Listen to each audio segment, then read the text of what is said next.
Комплексный евро с большими правилами — это отдельный вид настольного удовольствия, в который идут далеко не все игроки. Но если вы до него доходите, то начинаете получать отдельное удовольствие, продумывая цепочки действий и планируя многие свои следующие шаги наперед.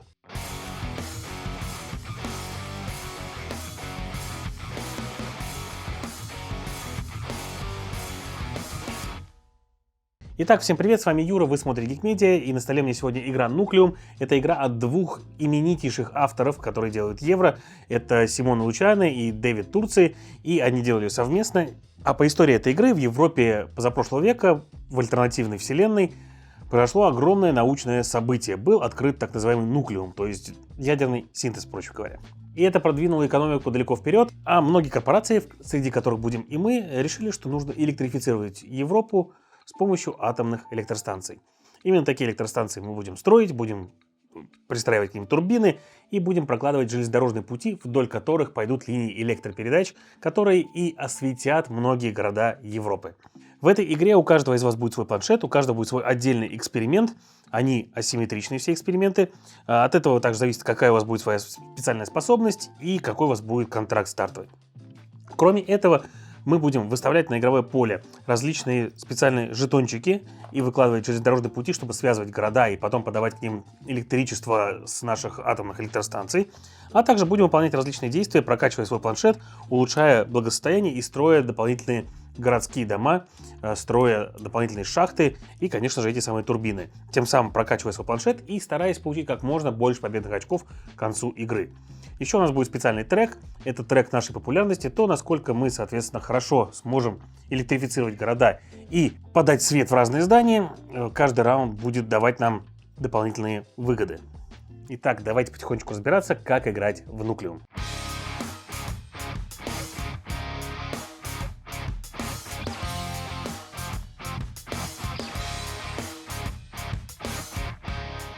Итак, в начале игры каждый игрок получает свой планшет, свой цвет, у него будет здесь вот 12 домиков выложено, и его прокачка различного дохода в виде новых рабочих денег и победных очков будет стоять практически на нулях.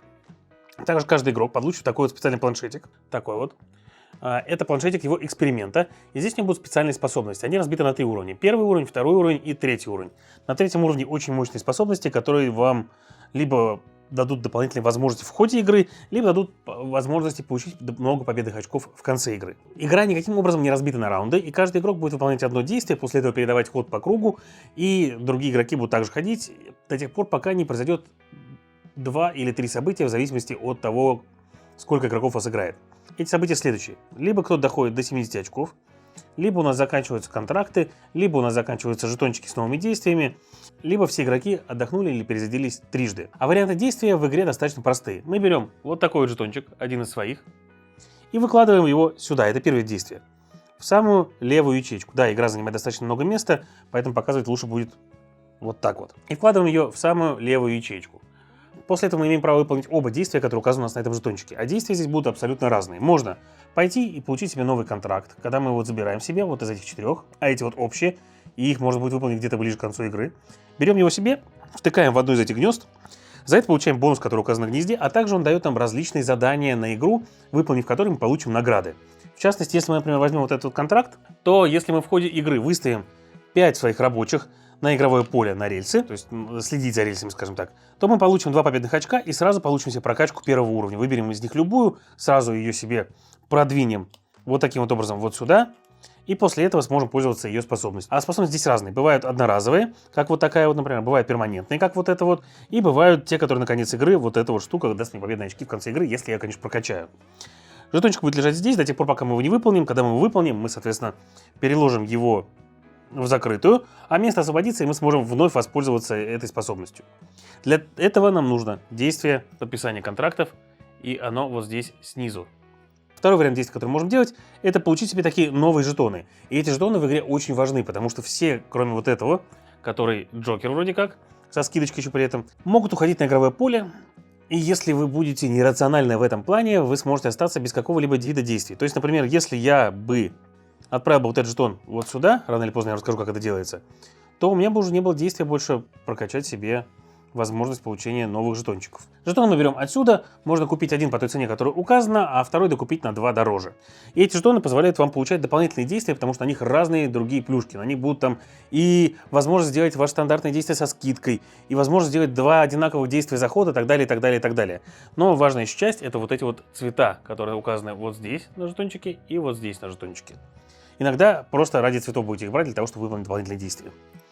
Третий вид действия, который мы можем делать, это вот такой. Строить здание. Строить здание мы можем на игровом поле, выставляя здание отсюда и уплачивая стоимость, которая указана здесь. Важный момент в том, что есть концепция сетей, так называемая. Если у вас ничего нет на поле, то первое ваше здание начнет вашу сеть. И мы, в частности, могли поставить его сюда, вот желтенькое, например, где-нибудь вот здесь. Мы его построили, но пока оно не освещено. Как только мы пристроим к нему железнодорожные пути, у нас начнет разрастаться сеть. Важный момент в том, что железнодорожные пути мы сможем ставить где угодно, а вот здание мы можем ставить только там, где у нас есть сеть. Ну или в любой город, если у нас пока на игровом поле ничего нет. И мы захотим рано или поздно подводить к ним электричество. Подводить к ним электричество можно от электростанций. Их у нас 5 на игровом поле. И если мы это сделаем, рано или поздно мы сможем его запитать. Оно нам даст победные очки, всякие бонусы и останется таким вот до конца игры. Постройка здания — это третий вид действий. Четвертый вид действий, который мы можем делать, это строить либо турбины, либо шахты. Шахты выстраиваются на таких ячеечках, турбины выстраиваются рядом с электростанциями на специальных ячейках. Некоторые шахты будут давать вам дополнительный уран. Как только вы построили шахту, сразу на нее укладывается количество некоторого урана, которым вы сможете питать свои электростанции, чтобы они уже питали в итоге ваши дома. Ну или нейтральные дома, которые тоже есть на игровом поле. При этом интересный момент в том, что раскладка игрового поля каждый раз у вас будет разная. У вас в разных городах изначально будет нуклеум, вот он первый изобретенный, потом у вас появится не в других городах, но он может быть вот практически в любом из этих городов. У вас в разных местах будут стоять здания, и в разных местах будут закрыты некоторые ячейки. Если вы играете разным составом, тем больше у вас будет закрыто ячеек.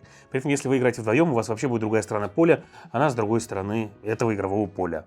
Итак, строить домики. Заплатили денежку, поставили домик. Следующий момент позволяет вам прокачивать треки. Некоторые действия смогут прокачивать вам трек денег, трек дохода денег, трек дохода ваших рабочих и трек дохода ваших победных очков. И рано или поздно у вас будут проскакивать, соответственно, жетончики вот сюда. И каждый раз, когда вы будете отдыхать, вы будете получать все больше, больше и больше. Это вид действия — положить жетончик в одну из этих ячеечек. Второй вид действия, который вы можете делать, это взять такой жетончик и выложить его где-то на игровое поле. И, например, могли бы выложить его вот сюда, но за это нам надо также поставить одного рабочего. Это также позволяет вам выполнять те действия, которые вы имеете на этом жетончике, но при одном условии. В данном случае у меня вот здесь, видите, фиолетовый цвет, и он совпадает с фиолетовым городом. Соответственно, это действие я смогу выполнить. Про электрификацию мы поговорим немножко позже. А вот это действие, зелененький, не совпадает с оранжевым, поэтому это действие я не смогу выполнить. Как только я, соответственно, полностью построил железнодорожный путь, мы все это дело перевернем. Но действие я выполняю. Важный момент в том, что рано или поздно разные игроки будут выстраивать, например, я вот сюда поставил свое зданице, свой железнодорожный путь, а другой игрок поставил вот сюда вот свой железнодорожный путь. И этот игрок активирует это действие плюс мое действие, и я также получу возможность активировать это действие и свое действие. То есть фактически, когда вы строите большие железнодорожные пути, это выгодно и вам, если вы пристраиваетесь к кому-то, и тому, кому вы пристраиваетесь. А еще, если вы строите большие железнодорожные пути, которые больше единички, вы будете себе прокачивать шкалу победных очков, что тоже очень приятно. При этом, если вы участвуете прям в длинных перегонах, то вы получите прям много-много продвижений себе по этому треку. После этого, соответственно, когда все действия выполнены всеми игроками, которые участвовали в процессе, у которых совпали цвета, переворачиваем, соответственно, эти рельсики, и все, миплы остались здесь. Вот таким образом мы, кстати, будем выполнять себе задание на выставление миплов на игровое поле наших рабочих. Это второй вид действия. И третий вид действия — это просто взять и отдохнуть, так сказать, перезарядиться. Когда вы перезаряжаетесь, вы, во-первых, возвращаете все жетоны, которые у вас лежали вот здесь в ячейках. Ну, то есть, допустим, у меня вот здесь их было 2. В этих ячейках вы их вернете. Но сначала, до этого, вы получите свой доход. И казалось бы, что я получу себе 8 денег, но нет. Получать я буду деньги только за те ячейки, над которыми у меня лежит жетон с действием. Жетон лежит действием здесь, то есть максимум вот этого столбец. То есть я получу 7 денег, 3 рабочих и 3 победных очка. После этого заберу эти штучки. И перейду, обращу свое внимание на вот эту шкалу. В ходе электрификации зданий и за выполнение некоторых других действий, а в частности вот у меня при размещении моих рабочих на рельсы, мы получаем специальные жетоны популярности. В тот момент, когда мы делаем перезарядку, мы считаем все жетоны популярности, которые у нас были, и ставим свою звездочку одну, взяв ее отсюда, на вот эту шкалу. Если мы добегаем до какого-то сегмента, где есть нуклеум, мы берем его, выставляем его в какую-то фабрику и получаем бонус, который на нем указан. В частности, размещаем себе уран на шахту вот здесь вот.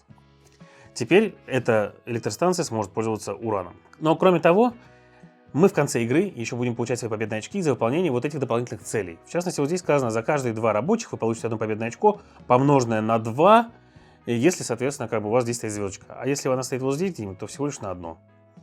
И чем выше вы бежите по этому треку, тем больше, во-первых, у вас будет возможности поскорить цели, и тем больше возможностей будет получить победные очки. Это очень полезно. При этом важный момент в том, что если вы не получили ни одной звездочки, ваша звездочка встанет вот сюда, в конце игры вы получите минус 3 очка за каждую звездочку, которая лежит здесь. Но каждый раз, когда вы туда будете выкладывать звездочку, будете получать некоторый бонус, такую компенсацию, чтобы вам было не совсем плохо. Так что 3 вида действий: выложить жетончик сюда, выложить жетончик на игровое поле в виде рельс или, соответственно, отдохнуть.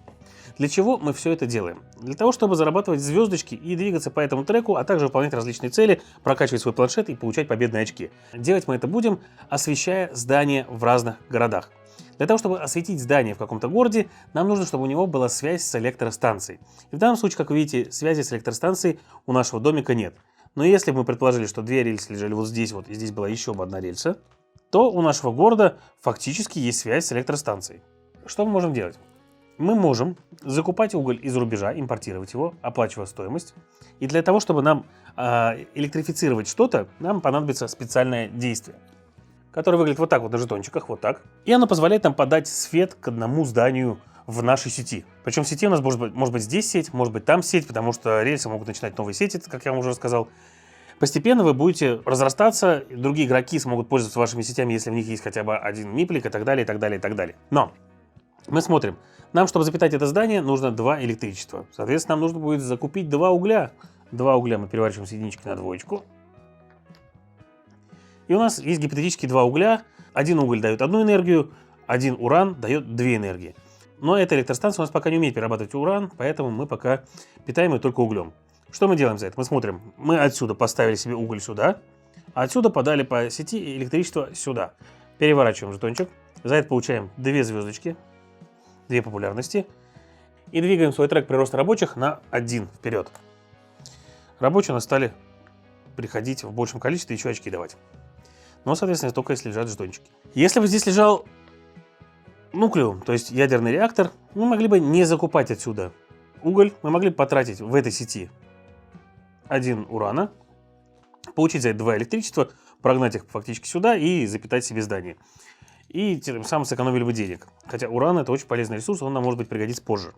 Потому что каждое здание, которое мы будем пытаться запитать, и чем здание круче, тем больше оно требует себе электричества.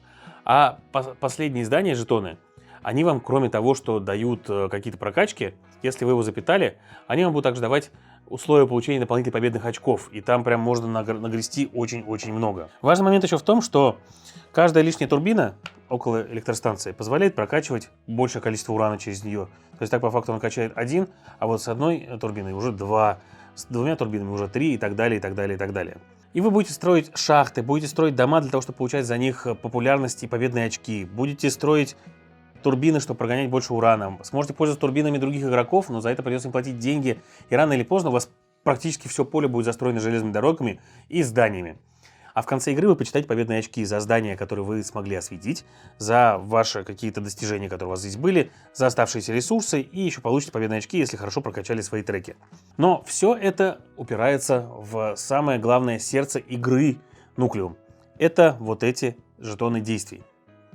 Это интересная механика, которая позволяет вам различными способами использовать эти жетоны, но при этом вам всегда нужно понимать, что у вас их должно быть в достаточном количестве, потому что от них зависит практически все в игре.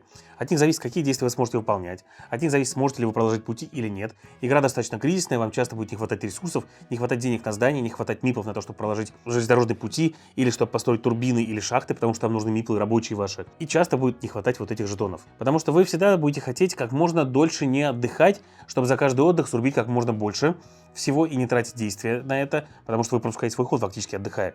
Но и при этом, соответственно, выкладывая сюда жетончики, вы сможете с большего количества столбцов получать победные очки, деньги и людей. Но вы также захотите тратить эти жетоны, выкладывая их на игровое поле, потому что, во-первых, вы за это получаете бонусы, и обычно это одноразово гораздо выгоднее, чем положить сюда.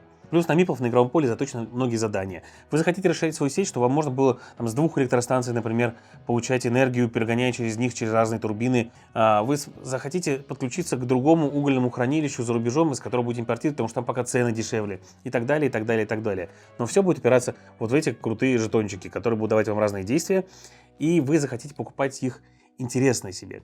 Потому что многие из них будут давать вам скидку, например, на постройку. Некоторые из них смогут давать вам по себе жетоны популярности. Некоторые будут качать вам треки. И если вы делаете это в грамотной, продуманной последовательности, это сможет привести к победе и к получению большого количества победных очков. Ну и также не стоит забывать про небольшие бонусы, которые вы можете получать с контрактов, самих за выполнение их, а также за выкладывание их себе на планшет. Из того, что у вас есть на этом треке, на вашем эксперименте. Эксперимент — это отдельная штука, которая делает каждого игрока уникальным.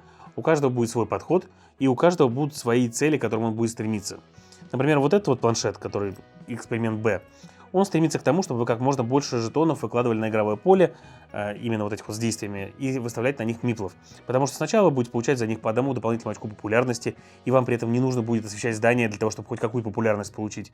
А потом вы сможете получать за них еще и деньги, а потом вы сможете получить дополнительно еще популярность, и в какой-то момент резко скакнуть по шкале популярности, чтобы занять самые верхние места и прокачать себе еще больше этот планшет и получить за него еще больше чего-то. Другие планшеты будут нацелены на то, что они будут получать себе электрификации много, и будут получать дополнительную электрификацию каждый раз, когда электрифицируют какие-то здания и так далее, и так далее, и так далее. И игра каждый раз получается очень разнообразная не только за счет того, что у вас планшет вот этот вот каждый раз будет разным, но в том числе за счет того, что раскладка на игровом поле меняется перед каждой игрой, и другие игроки будут действовать иначе, в зависимости от того, какие жетоны вышли на рынок там, за счет того, какие жетоны вышли на рынок здесь, даже за общие квесты, потому что вот за них идет гонка, кто первый его выполнил, тот и победил.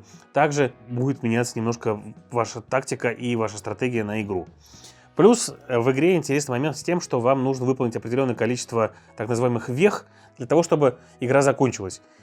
И вы можете видеть, что, например, какой-то игрок сейчас хорошо очень прокачался на планшете на своем, у него будет много победных очков за это, и он стремится закончить игру, получая, например, очки, или, например, выкачивая себе полностью эксперимент, потому что за выполнение, соответственно, 8-й отделения эксперимента вы также получаете себе веху. И вам придется следить уже за тем, когда игра закончится, чтобы успеть сделать какие-то действия, которые вы не успели сделать. Например, если там к тому ходу, который вы считаете, что будет сейчас вот прям последним или предпоследним, у вас здесь уже лежит много жетонов и много прокачек, сбегать, отдохнуть и получить себе кучу очков может быть очень-очень выгодно, несмотря на то, что вы на поле не сделаете ничего. Хотя, с другой стороны, может оказаться более выгодным построить еще одно здание и сразу попробовать его электрифицировать. Ведь от того, какое сочетание конкретно действий на каждом жетоне, зависит, что вы будете делать в свой конкретный ход. Иногда это может быть очень важно. Иногда вы, например, какое действие можете не иметь возможности просто выполнить. Например, у вас нет денег на постройку. Но, с другой стороны, вы можете использовать другой жетон, который сразу вам, например, и даст возможность построить здание, когда у вас есть деньги, и электрифицировать его сразу этим же действием, потому что последовательность вы выбираете сами, в какой вы будете это делать. Игра очень необычная. Единственное, что нужно у нее разобраться с правилами. Вот этот вот механизм того, как прокладываются сети, и где конкретно у вас есть сеть, и где есть у вас присутствие, в какой сети, а в какой нет, с ним нужно немножко покумекать и разобраться. А потом уже только стараться и наигрывать, смотреть, как выкладываются ваши жетончики, где вы делаете действия и что вы хотите достичь, выполняя то или иное конкретное действие. Так что, если хотите себе евро с уникальными, интересными механиками, что-то такое, что вы еще не играли, с интересным механизмом развития планшета и взаимодействия игроков на игровом поле, при этом в основном позитивного взаимодействия игроков на игровом поле, могу посоветовать вам Nucleum, он вам, скорее всего, понравится. Но только имейте в виду, что эта игра совсем не для начинающих игроков. В ней придется разобраться с правилами и придется разобраться с игровым процессом. И это все на сегодня. С вами был Юра, вы смотрели Geek Media. Всем пока!